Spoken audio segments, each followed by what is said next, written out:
Friends, welcome back to our YouTube channel.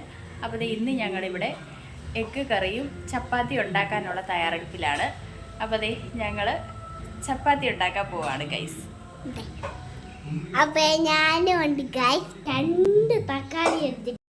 അപ്പോൾ friends, ഞങ്ങളിവിടെ egg കറിയും ചപ്പാത്തിയും ഈവനിങ്ങിൽ റെഡിയാക്കാൻ പോവുകയാണ്. നിങ്ങൾ കണ്ടില്ലേ, എഗ്ഗ് ഇവിടെ റെഡിയാണ്. അതിനു വേണ്ടി ഇൻഗ്രീഡിയൻസും റെഡിയാണ്. ചപ്പാത്തി ഞാനിവിടെ പരത്തി ഓരോന്നായിട്ട് വെച്ചിട്ടുണ്ട്. അതിനുശേഷം അത് ചുട്ടെടുക്കാനുള്ള തയ്യാറെടുപ്പിലാണ് കേട്ടോ. അപ്പോൾ ദോശക്കല്ല് ഇവിടെ ചൂടാവുന്നുണ്ട്. ചൂടായ ശേഷം ചപ്പാത്തി ഓരോന്നായിട്ട് ഇവിടെ റെഡിയാക്കുന്നുണ്ട്. ചപ്പാത്തി ചൂടായി വന്നിട്ടുണ്ട്.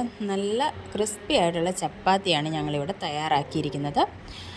അപ്പോൾ വേദൂട്ടിയാണ് പറഞ്ഞത് അവൾക്ക് ഈവനിങ്ങിൽ എന്തെങ്കിലും സ്പെഷ്യൽ വേണമെന്ന്. അപ്പോൾ ചപ്പാത്തിയും എഗ്ഗ് കറി ആയാലോ എന്ന് വിചാരിച്ചു. അപ്പം കുട്ടികൾക്കാവുമ്പോഴത്തേക്കും ചോറ് കൊടുക്കുന്നതിന് പകരം ചപ്പാത്തിയൊക്കെ ആകുമ്പോഴത്തേക്കും നല്ല ഹെൽത്തി ഫുഡല്ലേ, അപ്പോൾ അങ്ങനെ തയ്യാറാക്കിയതാണ്. അപ്പോൾ ബേക്കറി ഐറ്റംസൊക്കെ നമുക്ക് അവോയ്ഡ് ചെയ്യാം. ഓക്കെ. അപ്പോൾ ചീനച്ചട്ടിയിൽ എഗ്ഗ് കറി റെഡിയാക്കാനുള്ള സവോളയെല്ലാം വഴറ്റിയെടുക്കുകയാണ്.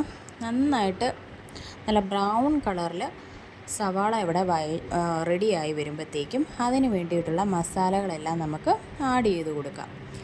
അപ്പോൾ മഞ്ഞൾപ്പൊടി ഇട്ട് കൊടുക്കുക. അതുപോലെ തന്നെ നല്ല ഉപ്പുകൂടെ ചേർത്ത് കൊടുത്ത് മിക്സ് ചെയ്യുക.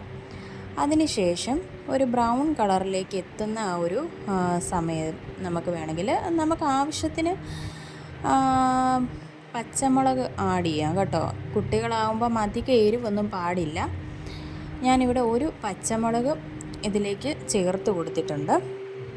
അതിനുശേഷം തക്കാളി അതുപോലെ തന്നെ സവോളയും കൂടെ നന്നായിട്ട് മിക്സിയിൽ അരച്ചെടുത്തിട്ട് ഈ എഗ്ഗ് കറിയിലേക്ക് ആഡ് ചെയ്ത് കൊടുത്താൽ നന്നായിട്ടൊരു മസാല റെഡിയായി കിട്ടും. അതായത് നല്ല കുറുകിയിട്ടുള്ള മുട്ട കറി നമുക്കിവിടെ കാണാൻ പറ്റും. ഇതുപോലെ പാകത്തിന് റെഡിയായി കഴിയുമ്പോഴത്തേക്കും മല്ലിപ്പൊടി, മുളക് പൊടി, അതുപോലെ തന്നെ ഗരം മസാല ഇതെല്ലാം കൂടെ ചേർത്ത് നന്നായിട്ട് വഴറ്റിയെടുക്കണം.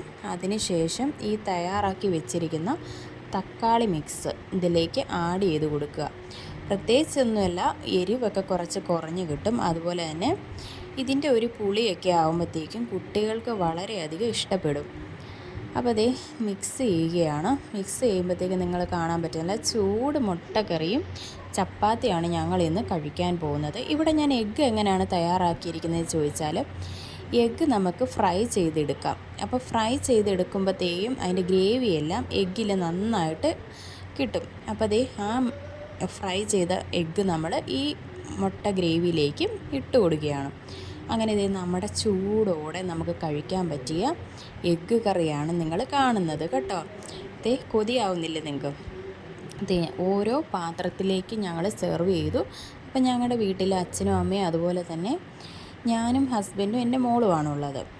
അപ്പം ഞങ്ങൾക്ക് എല്ലാവർക്കും വേണ്ടിയിട്ടുള്ള ചപ്പാത്തിയും എഗ്ഗ് കറിയുമാണ് ഇവിടെ ഞങ്ങൾ എടുത്തിരിക്കുന്നത് കേട്ടോ. അങ്ങനെ ഞങ്ങൾ ഈവനിങ് ടൈമിൽ ഞങ്ങൾ എഗ്ഗ് കറിയും ചപ്പാത്തി ഇവിടെ കഴിക്കാനായിട്ട് തയ്യാറാക്കി വെച്ചിരിക്കുകയാണ്. അപ്പോൾ എല്ലാം റെഡിയായിട്ടുണ്ട് കേട്ടോ. ഇപ്പോൾ ഞങ്ങൾ സെർവ് ചെയ്തു. അതിനുശേഷം ഞങ്ങൾ കഴിക്കാനായിട്ട് പോവുകയാണ് കേട്ടോ. വേദൂട്ടി വളരെയധികം ഹാപ്പിയായി. അവൾക്ക് ഒത്തിരി ഇഷ്ടമാണ് ചപ്പാത്തി എഗ്ഗ് കറിയും. അപ്പോൾ കഴിക്കുന്നതുണ്ടല്ലോ. അപ്പോൾ അടുത്ത വീഡിയോ ആയിട്ട് കാണാം കേട്ടോ. ഇഷ്ടപ്പെട്ടാൽ ലൈക്ക് ചെയ്യണം ഞങ്ങളുടെ ചാനൽ. Thank you.